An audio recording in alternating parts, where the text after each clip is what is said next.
Dahil sa pagbaha dulot ng Super Typhoon Julian, nananatili ngayon sa evacuation centers ang ilang residente sa Ilocos Norte at Sur. May ulat on the spot si Jasmine Gabriel Galban ng GMA Regional TV.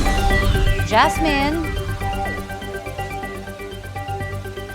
Connie, tuloy-tuloy pa rin ang buhos ng ulan sa ilang bahagi sa probinsya ng Ilocos Sur. At sa mga oras nga na to, Connie, sa aming kinaroroonan ay ongoing yung clearing operation sa bahagi ng Santa Ilocos Sur dahil doon sa insidente ng mudslide na naitala kaninang 7 a.m. Ipakita ko lamang yung sitwasyon na nasundan pa yan ng 9:30 a.m. Kaya naman yung mga motorista ay pinag-iingat ng DPWH dahil nga sa tuloy-tuloy na buhos ng ulan ay madulas din po yung kalsada. Sa ngayon, Connie, aabot na sa mahigit 13,000 families ang apektado ni Super Typhoon Julian sa Region 1. Base yan sa monitoring ng Office of the Civil Defense. Sa ngayon, nasa mahigit 200 individuals ang nasa evacuation center sa probinsya ng Ilocos Norte at probinsya ng Ilocos Sur. Sa Candon City, nasa 40 individuals pa ang nasa evacuation center. Mataas pa ang tubig sa ilang kabahayan. Pinag-iingat ng otoridad ang mga residente sa coastal barangays dahil na rin sa banta ng storm surge.